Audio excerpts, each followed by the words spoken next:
আৰু আজি যিহেতু আপোনালোকে গম পাইছে, থাম্বনেইল চাই গম পাইছে, আমি গৈ আছোঁ পানীদিহিং পক্ষী অভয়াৰণ্য, য'ত আছে শিৱসাগৰ।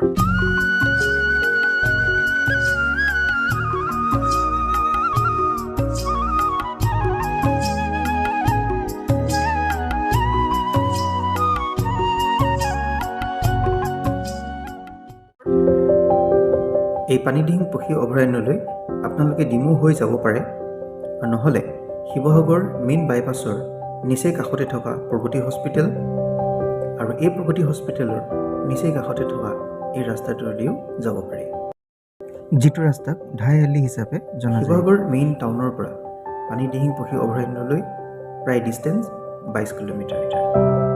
আৰু এই ৰাস্তাটোৱেদি অলপ দূৰ অহাৰ পাছতেই আখৈফুটীয়া হৈ আমি পাম ঐতিহ্যমণ্ডিত চৰভোৱা গাঁও। আৰু এই চৰভোৱা গাঁৱৰ পৰা অলপ দূৰ গ'লেই আমি পাম পানীদিহিং পক্ষী অভয়াৰণ্য। আৰু মেইন হাইৱেৰ পৰা এই ৰাস্তাটোৱেদি অলপ দূৰ অহাৰ পাছতেই আপোনালোকে পাব এটা মথাউৰি, আৰু মথাউৰিটোৰ পৰা সোঁ চাইডে গ'লেই আপোনালোকে পাব এটা টাৰ্ণিং, আৰু এইটোৱে হৈছে সেই টাৰ্ণিংটো। আৰু এই টাৰ্ণিংটোৰ নিচেই কাষতে পানীদিহিং পক্ষী অভয়াৰণ্যলৈ যোৱা এখন চাইনবোৰ্ড দেখা পাব। আৰু ইয়াৰ পৰা আমি ধৰি লওক আৰু 6-7 কিলোমিটাৰমান আছে, গতিকে যাম আৰু তাৰ যিটো পৰিৱেশ, সেই পৰিৱেশটো আপোনাক দেখাবলৈ চেষ্টা কৰিম।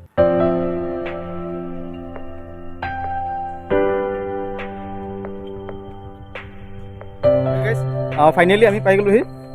এইফালে মোৰ বেক চাইডে দেখা পাইছে পানীদিহিং পক্ষী অভয়াৰণ্য। গতিকে আমি যাব লাগিব এইটো ৰাস্তা দি, আৰু অলপ দূৰ যোৱাৰ পিছতে আমি দেখা পাম।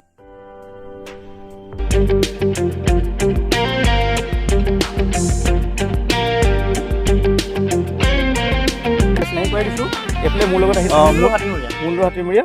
গতিকে আমি আহিছোঁ আৰু আপোনালোকক দেখাম তাৰ যিটো এক্সপিৰিয়েঞ্চ হ'ব।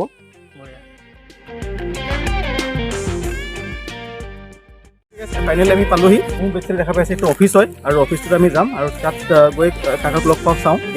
আহক।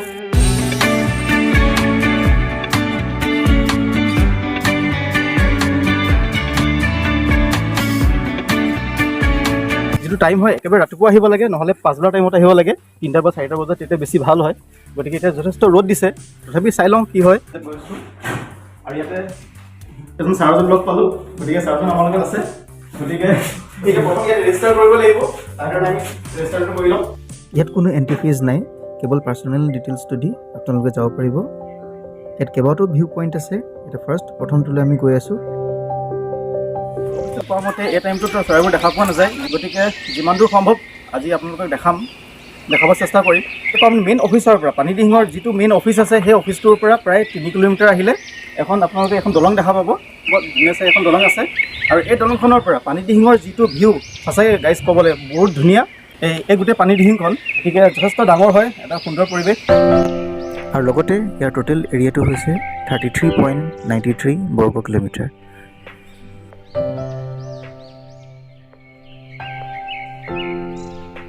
আৰু আহোঁতে ভাইটিটাক লগ পালোঁ। ভাইটি ঘৰ ওচৰতে ন? হয়, ইয়াৰ ওচৰতে। কি নাম তোমাৰ? আচ্ছা। আৰু এখন যিখন নদী আপোনাৰ দেখা পাইছে, এখন ডিমৌ নদী হয়।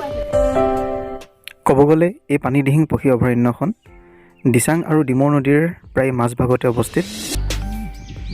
অ'কে গাইজ, ইয়াৰ পৰিৱেশটো সঁচাকৈ গাইজ বহুত ধুনীয়া এটা পৰিৱেশ হয়, বহুত ভাল লাগিছে, বহুত ঠাণ্ডা পৰিৱেশ। তাৰপৰা দাদা কেইজনমানে মাছ ধৰি আনিছে। কি মাছ পাইছে মানে চাম ৰ'ব। দাদা কি মাছ পালে? আচ্ছা আচ্ছা, এই জালত ধৰিলে ন?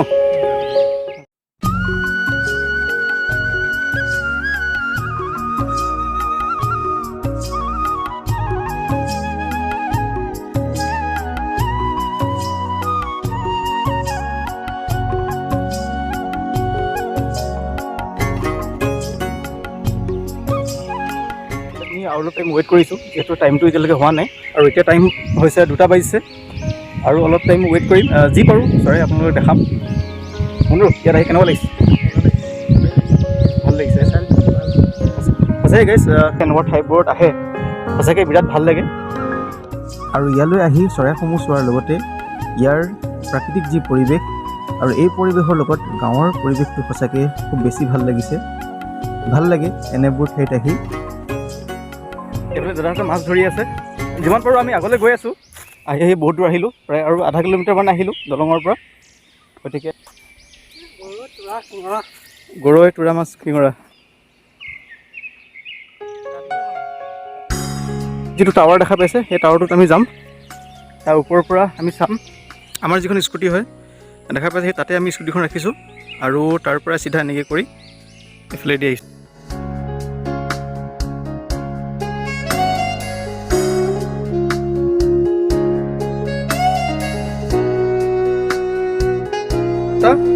আঢ়ৈটা বাজিছে আৰু এতিয়া যিটো ৰ'দ দিছে সঁচাকৈ টাৱাৰটো ইয়াত আহি পিনে একদম পূৰা ঠাণ্ডা লাগি গৈছে আৰু ভাল লাগিছে। ইয়াৰ পৰা এটা 360 ডিগ্ৰী ভিউ এটা চাই লওক।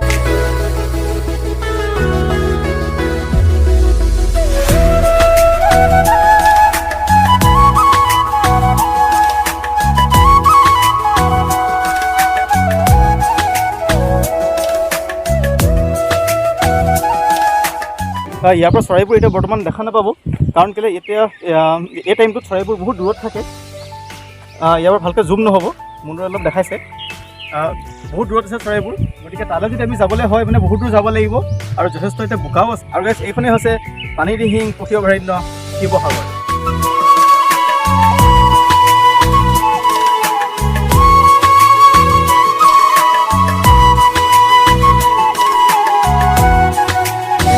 এই পানীদিহিং পক্ষী অভয়াৰণ্যখন 1999 চনৰ 10 আগষ্ট তাৰিখে অসম চৰকাৰে পক্ষী অভয়াৰণ্য হিচাপে স্বীকৃতি প্ৰদান কৰিছিলে আৰু তেতিয়াৰ পৰাই যথেষ্ট মানুহ ইয়াত সমাগম হয় আৰু ভাল লাগে বিশেষকৈ এনেকুৱা পৰিৱেশবোৰ।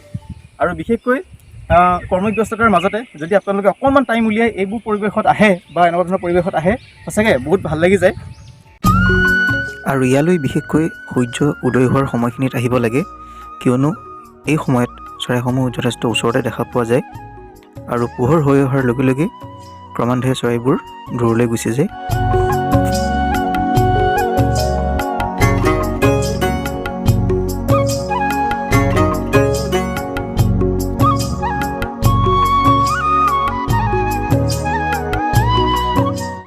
এতিয়া আমি তাৰ পৰা টাৱাৰটোৰ পৰা নামি আহিলোঁ আৰু এতিয়া ৰ'দ আৰু ভাল লাগিলে সেই টাৱাৰটোৰ পৰা গোটেইখিনি চাই পিনে যিটো ভিউটো সঁচাকৈ বহুত ভাল লাগিল। গতিকে এতিয়াও আমাৰ হাতত বহুতখিনি সময় আছে, 3টা বাজিছে। গতিকে চাওঁ আৰু ক'ত কি দেখা পাওঁ। এতিয়া গাইজ আমি ছেকেণ্ড ভিউ পইণ্টটোলৈ গৈ আছোঁ আৰু এই ভিউ পইণ্টটো মেইন অফিচৰ ছাইডেদি এটা ৰাস্তা আছে। সেই ৰাস্তাটোদি অলপ দূৰ অহাৰ পাছতেই আপোনালোকে এই ধৰণৰ এটা ভিউ দেখা পাব। আমি এতিয়া বহুত সময় অপেক্ষা কৰিলোঁ, কিন্তু এতিয়ালৈকে আমি চৰাই এটাও দেখা পোৱা নাই। তথাপি মানে কি আমি আৰু এটা টাৱাৰ আছে সেইফালে, গতিকে তাত যাওঁ ফাইনেল লাষ্ট আৰু তালৈ গৈ পিনে আমি চাবলৈ চেষ্টা কৰিম। মাছ ধৰি আনি আছে এইফালে। কি মাছ পালে যে?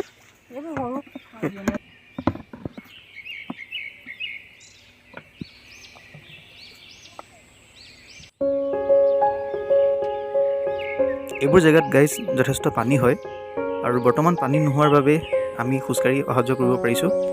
আৰু নহ'লে আপোনালোকে ইয়াত নাৱৰ ব্যৱস্থা আছে, নাও লৈ এই গোটেই এৰিয়াটো ঘূৰিব পাৰিব।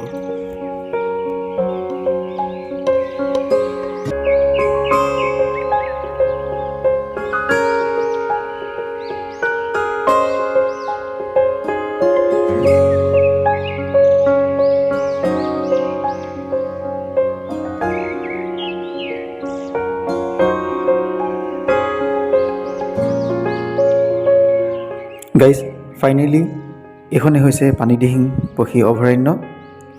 আহি গাইজ সঁচাকৈ বহুত ভাল লাগিল।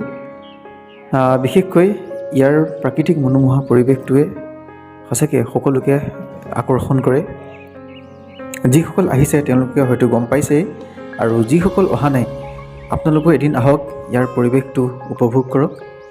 আৰু ইয়ালৈ আহিব হ'লে বিশেষকৈ নৱেম্বৰ মাহৰ পৰা এপ্ৰিল মাহৰ এই সময়ছোৱাত আহিব লাগে, কিয়নো এই সময়ছোৱাত বিভিন্ন প্ৰজাতিৰ স্থানীয় লগতে পৰিভ্ৰমী চৰাইসমূহৰ আগমন ঘটে। গতিকে যিমান পাৰোঁ ইয়াৰ পৰিৱেশটো দেখাবৰ কাৰণে চেষ্টা কৰিলোঁ। যদি ভিডিঅ'টো চাই ভাল পালে লাইক কৰিব আৰু কমেণ্ট কৰি জনাব আপোনাক কেনেকুৱা পালে।